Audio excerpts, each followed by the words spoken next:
Welcome to Cybersecurity Where You Are, the Center for Internet Security's podcast. I'm Sean Atkinson, CISO at CIS. And I'm Tony Sager, Senior Vice President and Chief Evangelist at CIS. Cybersecurity affects us all, whether we're online at home, managing a company, supporting clients, or running a state or local government. So join us on Wednesdays as we discuss trends and threats, explore security best practices, and interview experts in the industry. Together, we'll clarify these issues, creating confidence in the connected world. Well, welcome back to the Center for Internet Security's podcast series, Cybersecurity Where You Are. As usual, we like to take on interesting people and interesting topics in the industry and try to bring a little light and a little bit of insight into what's going on out there.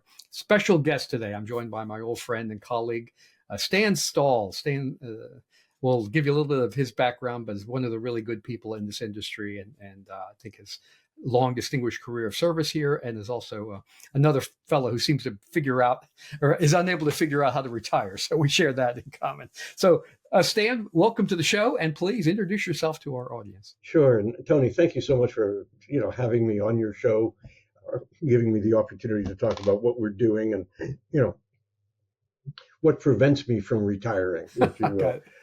I got started in this field deeply into the mathematics of it, Gödel's theorem, for those who know of it, playing on the sentence, this sentence is false, and playing with that. I mean, that leads to Turing, that led to the University of Michigan, a PhD in recursion theory, blah, blah, blah. Teaching in a lot of colleges got me to 1980.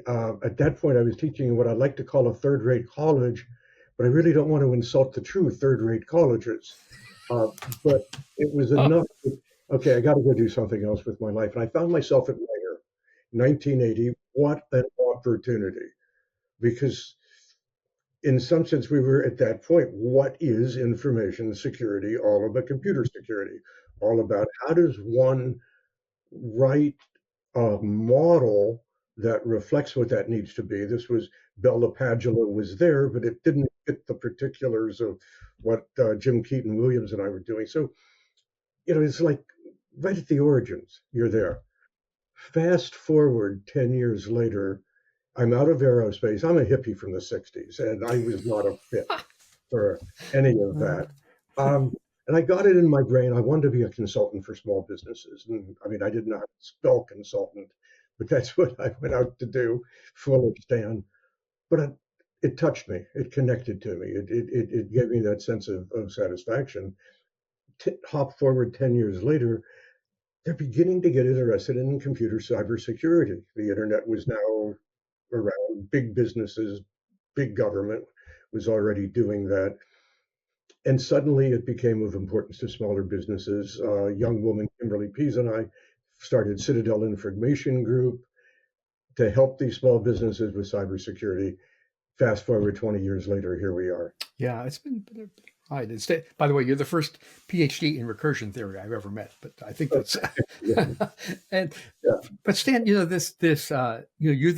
were there at the roots. You have a couple of years on me, I suspect. But reading those papers when I started in the 70s, 1977 at the National Security Agency, they handed me literally a cardboard carton full of papers.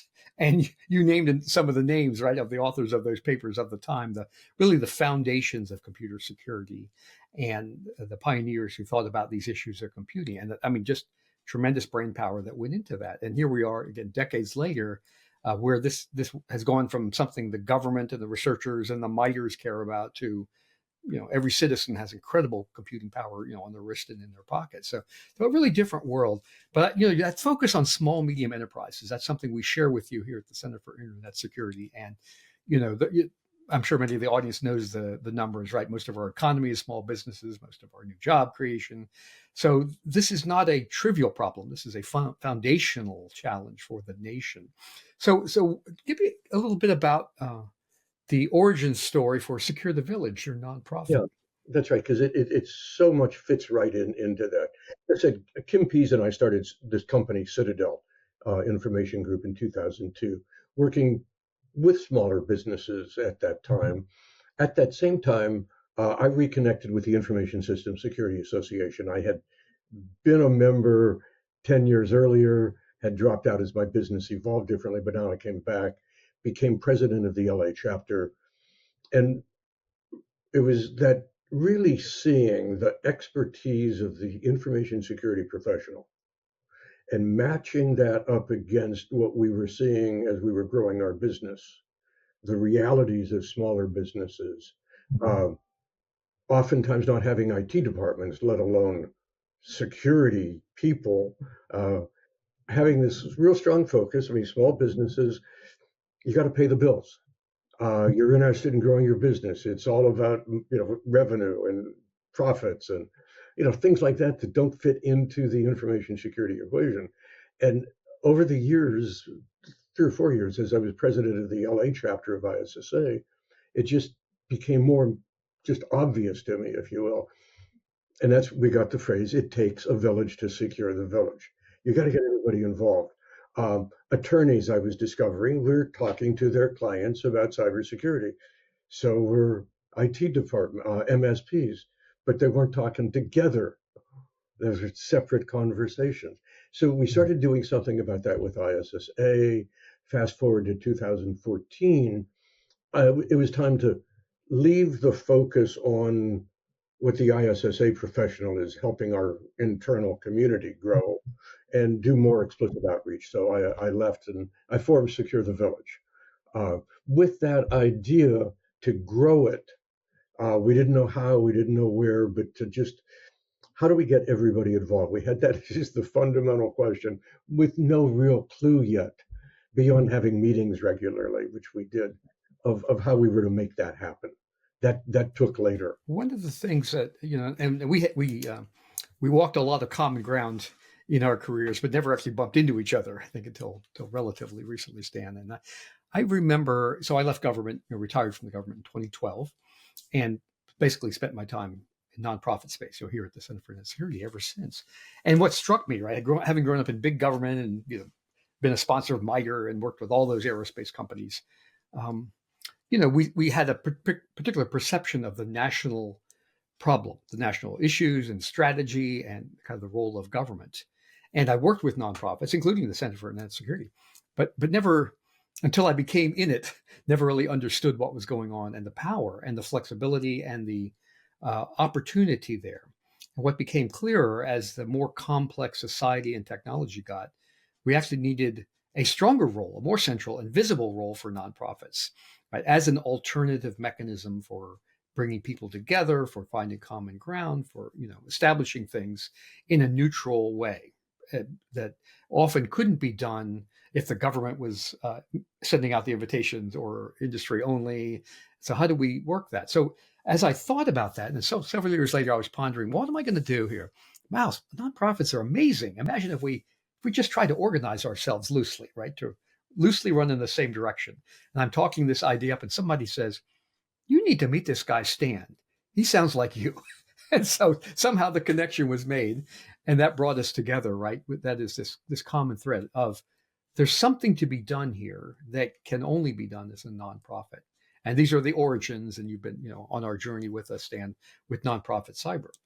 Again, not a nonprofit of all nonprofits, but a voluntary, way to coordinate, to make best use of each other's work, to find how do we bring together all this incredible talent, the volunteerism, all these things that are so richly found in our industry, and take it to common ground. So SecureTheVillage was one of my inspiration points, as I realized. Now, what you had was a really local, not, I wouldn't say small, given that it's Los Angeles, but this idea of the local governments, local association, local chapter was, I think, the clear focus for you, which, again, lots of people want to deal with the cosmic problem, but at the end of the day, it's our local businesses that we have to worry about. And so I think, kudos to you and all the folks that you work with in SecureTheVillage around this hyper local, this is my neighbors, this is my councilman, this is my, that is a really incredibly important part of this. Well, and first, I appreciate that, but in all humility, I have to say, this wasn't something we sat down and thought about and said, oh, this is how we do this. This was something we woke up one day, looked around and said, where are we? Where can we have influence? So it was more that accidental. But but you're right, I think, about the key point, because as we began to put together our um, vision for Southern California, what it would take to make that happen, the idea of bringing the professional community together, it's in and it's already together in some sense. I mean, if the attorneys, at least in LA, the accountants, the bankers, the consultants, all meet together in networking groups of one kind or another, getting to know each other because that's where commerce flows. If you're an accountant, you want to meet lawyers and you want to meet bankers and each the other. And there's even a role for the IT professional in there. And there's a big role, we believe, for that locus of business professionals to be, and add the MSPs to it, of course, the IT service providers and so on, to be the community through which we help everybody improve their cybersecurity. Every small business has a banker. Most have, all but the very smallest will have an attorney and an accountant. Most will have them. And so if we can help them raise their game, if we can help the MSPs raise their game, even just being better able, I mean, not just even, but to be better able both to talk about it in a business relevant way and also to deliver. And that's where EIS, of course, comes in. Yep. Everybody No, I wins. think, well, and one of the things that connects us, right? So I have the honor of running a grants program here from the Center for Internet Security in the name of our founder, Alan Paller. Mhm. And so congratulations again that you were one of our inaugural grantees under that program. So if you could give the audience a little bit of background on the inspiration from Alan and then the grant and how it helped you organize the work out there. Yeah, certainly. And uh, unlike you, I only had the opportunity to meet Alan once. We had him as a keynote speaker at ISSA here in LA 1 year. And what Alan brought to that keynote speech was the first I had heard, really since I was in aerospace in the 80s, of any attempt to, here's the intellectual structure of what it is we're talking about that we're trying to do. And here's some data on how to best make it happen. The importance of patching, vulnerability management, updating that as the most number one thing you could do. Data, we had it. And and you knew him. I mean, you must have corresponding stories about Alan. No, I think what struck me as I got to know, we met through a bit of serendipity in my life that was obviously meant to be. But when I saw him speak to the challenges, right, to the national challenges, I was just so impressed by his ability to span from the technical issues, right, in understanding of what the problem was to this sort of larger emotional connection to the importance to the problem for our economy, for our social lives. So he could span that. I mean, it was legit big time technologist, right? He was a highly successful businessman, founder of the SANS Institute, but also as an incredible community leader and philanthropic in nature, right? He was a generous giver back to the community, both directly through funding, but also indirectly through support and attention. And to be able to weave that story together, I was just so impressed. And it was catching me at the time when I was trying to bring more NSA work from behind the concertina wire out into the public, right? Just recognizing it wasn't, it was a kind of the recognition that you had, right? We're all in this together. And so realizing that, and guess what? The DoD doesn't get better till everybody else gets better, right? We don't move things without commercial shippers. Nobody gets paid without commercial finance. We don't ship our goods without, we don't have uniforms without, commercial sources. And they're all, now today we call it the supply chain, but it was really this, the pressures to outsource more non-war fighting to other sources to gain economy, these were all the kind of social economic forces at play here, but they also it changed. It's always been a two-edged thing, right? We get economy, we get better costs, more diversity, but we also get more risks, more exposure, more attack surface. And so being able to kind of think all that through, I was just so impressed by Alan's ability to tell that story. That obviously we're at CIS, we are one of his a portion of the vision that he had, and so that's the reason for the grant, right? Once we lost Alan, the board, rightfully, appropriately decided that it was really important for us to find the kind of work that Alan would have treasured. And I always said that one of his great gifts was to find good people doing good work. And through exposure, maybe funding, connection to other things, his personal attention, to take that good work and bring it to the national stage and take the people and sort of elevate their view, their influence to the national stage. And so, that's the purpose of the grants program. So, to hear the impact and to give your nonprofit activity, a way to focus, a way to scale, a way to create value through events and other things that would have been hard before.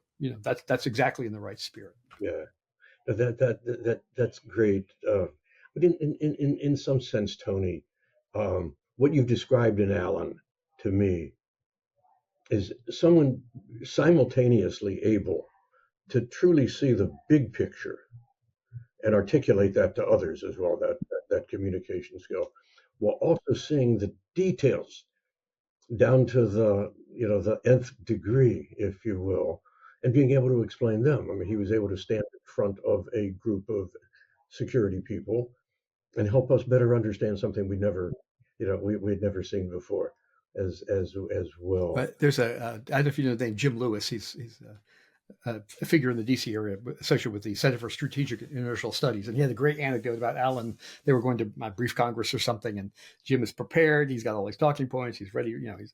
Alan comes in with a 3x5 card or something.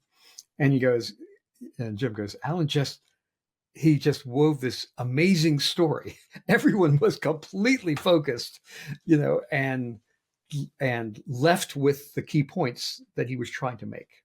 But he did it through this magnetism, this storytelling, right? This compelling narrative that established credibility, but also established this larger understanding of the problem that lawmakers were trying to solve and how these could be brought together.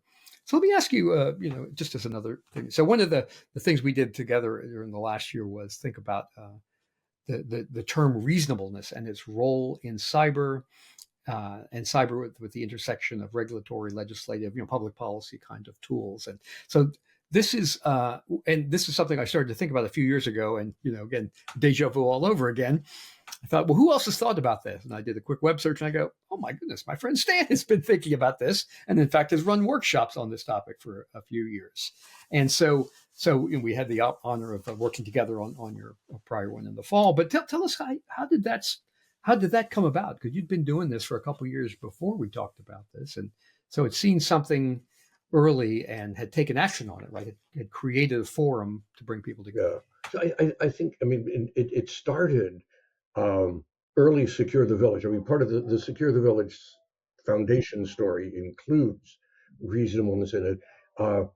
2015, actually it was 2016, I believe, when she republished the report. Then Attorney General Kamala Harris published a report on cybersecurity breaches here in California, in which she makes the observation that reasonable security could be equated with CIS version 8.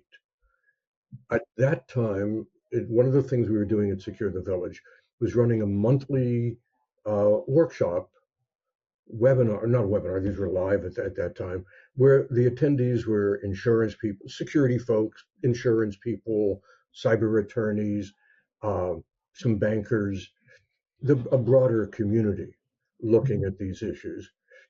And we frankly felt, when you looked at small businesses, that Harris was wrong, that some of what was in version 8 was too much for the little bit. I'm not talking sole proprietors, but even bigger, smaller businesses. And so that got us off on that chase, if you will. That led to us writing, and it's what we felt. What's the minimum you need it to do to be able to have a claim that you're reasonable, your practices are reasonable, a floor, not a ceiling, as we very explicitly said. Thinking about our smaller businesses, um, along comes, and this now is the segue back to Alan Paller and the Paller Grant, the opportunity to do something really unique and different, which is what you wanted in the grant, requirement, got us thinking. Okay, so what can we do? What's within our wheelhouse, so to speak? And the idea of actually not just teaching smaller businesses and MSPs about cybersecurity, to take it further, to work with them in a team-based way to actually implement information security in their organization. They appoint a cyber leader, yada, yada, yada. And on the MSP side, when we started thinking about it, again, it's not that we started with the answer and figured out the question. We were lucky to find the right questions, frankly. But the idea, if you look at cybersecurity from the MSP's perspective, the thing that the MSP most cares about, like most small businesses, is how do I grow my revenues? So that got us thinking, all right, what can we do to help them grow their revenues in a cybersecurity context? And that led to our proposal to you, where we put together the concept of part of what we do is work with these MSPs to double their close rate, to get that seat at the table where they're the trusted advisor, not the, oh, you're just IT, we'll call you after we figure out what we're going to do and you'll make it happen. Well, I think that, what we were heading on a similar theme, Stan, which is, we both grew up in the world of technology will save us, right? The brilliant minds will invent the perfect operating system, the mathematically verifiable properties, and all those good things. And we need great technology. It's not a question of we don't need that. But what was really missing was aligning that with the goals of public policy, right? A high confidence business environment where people believe that information is responsibly handled, coupled with public policy, but also incentives to sort of clarity of, I often say, all these small businesses, right? That's one reason I know it's a bit of a red flag here, but people talk about the cyber poverty line, which I try not to use because I don't like the term. The reason is because it implies if we just gave them money, then that it's a flaw of lack of money, when in fact it's actually a model failure, much more fundamental, because the next dollar they get, whether it's from some magical pot or earn it, is not going to hire a cybersecurity professional. It's not going to happen, right? Because the incentive doesn't make any sense. But to align it with the risk decisions of reasonableness, that is, for example, Ohio, by the way, the California report in 2016 that you were reading, I was reading, and I'd never heard of this thing before. They didn't ask us about the reference to the controls, by the way. We had to track down the human being that did that. Wow, we never thought of it that way. It was really very fascinating. And that allowed us to build some new connections. But Ohio, for us, has been the pioneer of aligning the good intentions of public policy, right? Provide a more confidence in the business environment with the incentive that if you invest in cybersecurity controls and have a reasonable program, and reasonable means looks like this, then you get an incentive, i.e. a safe harbor in the event of, a breach. And that seems to be about the right place, right? To bring all that together. The incentive for the service provider, the good intentions of public policy makers, right? Trying to provide confidence and to the citizens and, in the environment that they're living in, but also better technology, improvements that are not rocket science. Don't require, MSPs are small businesses typically also, right, who have their own budget challenges. And so you want to make it attractive for everyone to get what they want out of this. I think that's why, again, one of the things we try to do at CIS is connect these things. And, again, we share that sort of broad thinking, right? You talked about the coalition you're trying to assemble. It was by design, not all people that speak geek. It's everybody, right? And you're not going to make lawyers into geeksters and vice versa, but you are going to try to find the common ground. What is it they're trying to achieve through their work, and how does technology make that better, riskier, more available, less available? And, how do we bring the things that we know how to use, risk management, at large scale through things like incentives, right? Through things like the encouraging people to behave responsibly, or at least avoid bad behavior for fear of penalty. So Stan, what's next for you guys then at Secure the Village? So good question. We right now we have through all of this. I mean, we're coming out the other end of the Paller grant, getting that ability to deliver what we're calling reasonable security to a business. They can now implement these things. We know what the technical details are, the management details, but when they do, they can have a legitimate claim to say, okay, we're being reasonable here. They've thought through it, they've analyzed it, and so on. We have set ourselves the big, hairy, audacious goal of making Southern California the cyber safest metropolitan region of America for smaller businesses, nonprofits, families, and individuals. That's a big, hairy, audacious. That's a big reach. But you know what? Alan would be smiling, right? Aim big. Exactly. To do that takes four things. One is being able to deliver reasonable security. Thank you, Tony. Thank you, Alan, for that. Second is this idea of building community and building it off of the existing economic ecosystem that we live here in Southern California. The MSPs, the cyber attorneys, the insurance people, all of whom have the opportunity to work together, to network, to collaborate, to better grow their businesses, but also better secure the community. It's a win-win-win-win that way. That's strategy 2. Strategy 3 is changing the dialogue, getting to what Malcolm Gladwell would call a tipping point, where the norm becomes reasonable cybersecurity. Instead of right now, the norm is, I'm not going to be under attack. I don't have anything they want. Nobody wants to hack me. I'm too little. We all know that's false, but we got to change that narrative. And fourth is building the pricing, delivering the value to the MSPs, particularly who are growing their businesses through our program, to foundations, to cybersecurity vendors, to come play with us, partner with us financially, so that we have the revenues we need to really make this work in Southern California, not a little bit, but a whole lot that way. Those are our strategic objectives. All right, so we at the Center for Internet Security and also the team associated with the Alan Paller Grant Program are cheering for you and appreciate the big, hairy, audacious goal, or whatever you called it. But all those elements, right? Those are elements of our nation's need too. And so finding that example, that was part of Alan's mastery, as I said. Find the good work, elevate it through attention, through sponsorship, through making connections, to finance if needed, and let's see what we can learn from that and hold it up as an example for all. And with that, we'll be right back after this quick break. Don't know how to meet the standard of reasonable cybersecurity? Well, you won't get there by putting a fancy lock on the server room door. Right, Sean. CIS Secure Suite comes with integrated tools and resources for implementing a reasonable cyber defense program. Now, let's not forget about testing. You can also use a CIS Secure Suite membership to evaluate the reasonableness of your cyber defenses using risk quantification. And this will help you to comply with U.S. and state data privacy laws and show you've implemented the necessary security measures to avoid liability in the event of a data breach.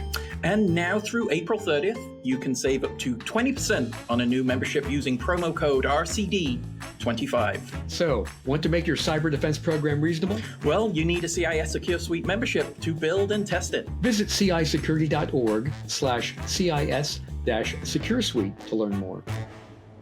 Thank you. And let's jump back into the episode. Any last thought you want to leave the audience with, Stan? As long as I got your here, and I've got one of the one of my favorite veterans of this business in front of the mic. Yeah, just I think there's an illustration, Tony, of what you're talking about through the relationship building and through the trust that engenders. We've been working with Cyber Wyoming, Laura Baker up there. Our MSP program is now available to them, and it's that village concept that we've got people that care. And when people care and we organize ourselves together, I mean, that's the beauty. We're in this for a reason. Cybercrime is not going away. Cyber espionage, all those things are not. And we're also at a time in history where more and more responsibility is being pushed to the people. Government is saying, we can't, or we're not going to do this, or whatever. So this need for us to work together, to collaborate together, is just enormous, if you will. And I'm just, grateful we have the opportunity to do these kinds of things here in Southern California. No, thank you, Stan. That's wonderfully stated, right? The things we need to do in cyber, or a microcosm, big microcosm of the behaviors that we need as a nation, of the nation that we aspire to be, in whatever your foundation for behavior is, they're the right thing to do. And so, yeah, let's, anyway, again, we're so proud to be a part of your team, and look forward to the next thing we can find to do together. And congratulations again, and appreciate all the work that you do. I know there's plenty more for us to do together. So with that, we'll wrap up this episode. I do want to thank Stan again. Stan has been in this business quite a long time and made lots of great contributions. And, between us, I'm not sure who's going to retire first, but we've done our best, and have had great careers and great opportunities to work with great people. So I know we share that.